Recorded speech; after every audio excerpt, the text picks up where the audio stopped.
Our story begins on a rooftop, no different than any other. But on this rooftop, Batman and Superman, two of the greatest friends in superhero history, are sitting. Superman looks at Batman and tells him, "We want you to be the Godfather." Bruce looks surprised, and Clark smiles. Hey look, the world's greatest detective is surprised. And Bruce smiles. You see, in this universe, Superman is married to Lois Lane. Gotham is relatively calm, and the superheroes are revered among the people. They are the heroes of this world, and no one questions them. This is a perfect world that the Joker is about to ruin as he shoots and kills Jimmy Olsen and kidnaps Lois Lane. Things ramp up quickly because Superman can't find her, and panicked he grabs Batman by the shoulders. "Please, help me find her." So Batman calls up the entire Justice League. This is an all-points bulletin. We need everyone to look for Lois Lane. The Flash arrives instantly in Metropolis, and Batman has him run throughout the entire city looking. While he doesn't find Lois, he finds something that Batman needs to see. He carries Batman to Star Labs, where they find the Scarecrow dead from Joker's toxin. Wonder Woman then calls up Batman to let him know that they got a lead. The Joker is apparently in a submarine beneath Metropolis, and that's why no one can find him. So Superman flies over the bay and he finds the submarine, and he tears it open with his bare hands. Inside, he finds Lois being operated on by the Joker and Harley Quinn. But before Superman can stop them, the Joker hits him with fear toxin. And when he looks up, he sees Doomsday. He has no idea what's going on, but he doesn't have any time to fight with Doomsday, so he grabs him and he rockets top speed straight up into the atmosphere, while the Joker's watching. Both the Joker and Harley Quinn jump out of the submarine and they begin to leave, with Harley saying goodbye to the first submarine that she's ever owned, and named. "Goodbye, Gunter!" Gunter is a terrible name for a submarine, Hal tells them as he arrives. "What did you do, Joker?" Batman demands to know. "Simple, I put a warhead in Metropolis, and I wired the detonator to Miss Lane's heartbeat. Once it stops, the bomb will go boom!" Why would her heart stop? Batman then thinks about it, and he puts it together. The fear toxin was mixed in with kryptonite so that it could get into Superman's bloodstream. "Superman, stop what you're doing! Whatever you are seeing is not real!" Joker leans in. "Did you know that she was pregnant, Bats? It's Lois, Superman!"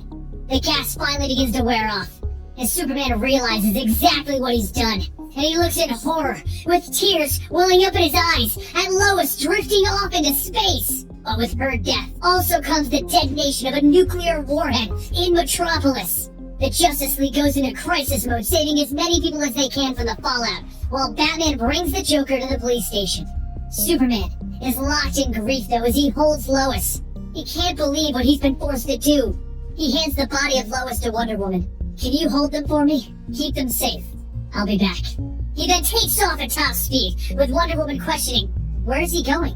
In flight, the Green Lantern gets in his path. "Superman! Where is he? The Joker! Where did Batman take him?" Batman took him to Gotham Prison, as Superman continues on. At Gotham Prison, Batman is trying to interrogate the Joker, when suddenly the wall is torn out, and Superman walks in, throwing the table to the side, and then he puts his hand through Joker's chest.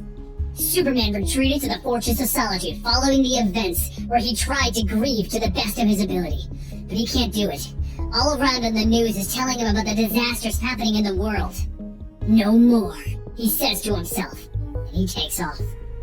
There's a war happening in the Middle East that he doesn't think needs to happen any longer, and after getting in the way of the incoming rockets, he tells the people he's gonna stop this. He walks right into the presidential palace and he grabs the president by his shirt. Then he carries him down to the people that he has been killing, and he strips him down to his underwear. Wonder Woman lands and sees what he's doing. "There are cameras here, Superman. I know, and I have something to say." "Don't do it here, looking like this," she tells him, implying his tired and rough look. "Let me call a press conference for you." And it happens at the United Nations. With Wonder Woman behind him, Superman tells the world, "My name is Clark Kent, and I was a reporter for the Daily Planet. And I am tired of all of these hostilities and all of this fighting. I don't care about your land or your beliefs, and I don't care if you're a madman or a terrorist, a king or a president. You have no right to take innocent lives. I am calling a worldwide ceasefire, and if you don't, I will stop you. It's over." Things ramp up quickly once again, with people challenging Superman and him blowing up their missiles and preventing anything. So the US government decides to make its largest mistake that they have ever made. And they kidnap Clark Kent's parents, and they have Mirror Master throw them into the mirror world. Superman arrives to a burning house that was once his childhood home, and he gets a warning from Mirror Master. Stop what you're doing, or we will kill your parents. I have them in a place that not even you can get to. Now go back to fighting giant space robots or something. Most of the Justice League goes to the Watchtower to discuss these events, and Wonder Woman tells them, we've all been affected by last week's tragedy, but Superman is trying to make the entire world a better place. But someone in this world is trying to tell us what our place is by kidnapping Superman's parents. I am Princess Diana, and I know my place. Will you stand with us? The Justice League thinks about it, and Cyborg steps forward. Superman has saved this world 10 times over. I'll stand with you. So they all move fast, teleporting around the Earth, searching for Superman's parents, and it doesn't take long to find Mirror Master himself and get him to talk. While they're all assisting Superman, Batman figures out who is behind this entire plot, and he breaks into the White House to have a chat with the President. Your plan failed, Mr. President, and it failed in a way that will strengthen them. It will unite them all behind him. And the President looks at Batman. You said them, not us. Things once again ramp up as the Justice League travels around the world trying to stop all war, everywhere that they can.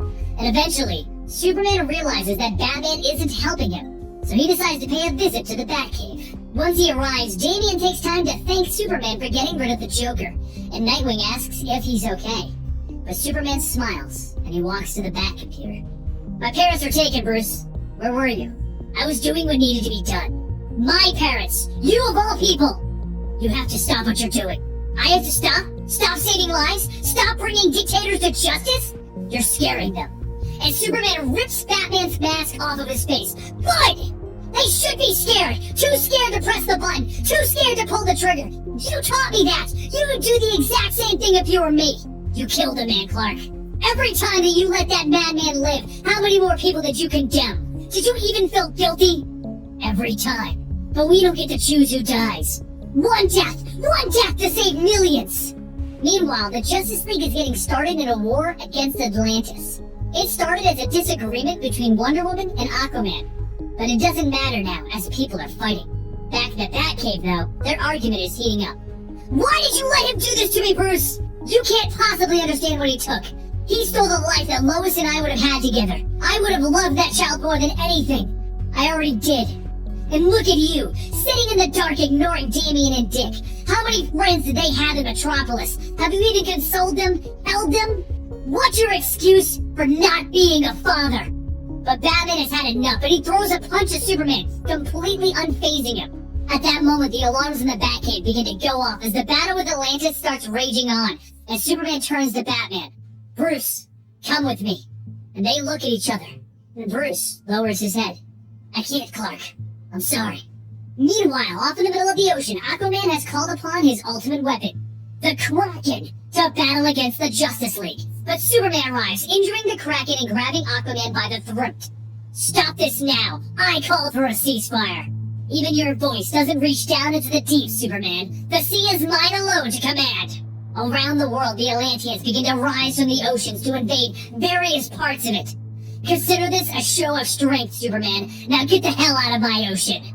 But Superman isn't listening to this ultimatum, and he takes all of the strongest in the Justice League, and they fly underneath Atlantis, so that they can tear it out of the ground. They lift the entire city out of the ocean, and they carry it to the Sahara Desert.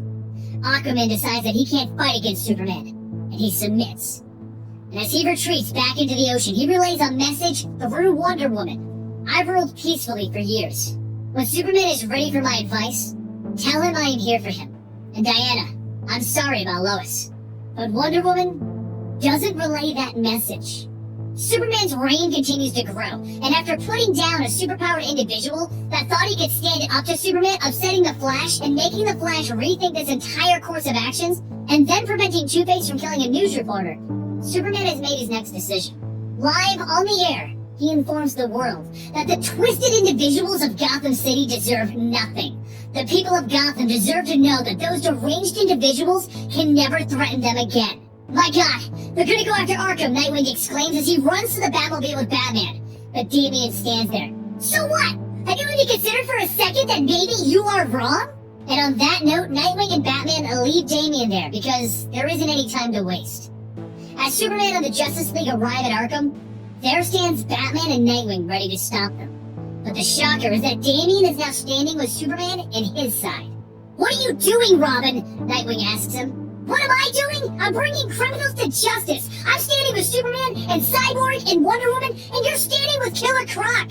The Justice League begins to open the doors to the cells, and the Flash shows up, picking up the criminals and carrying them away instantly.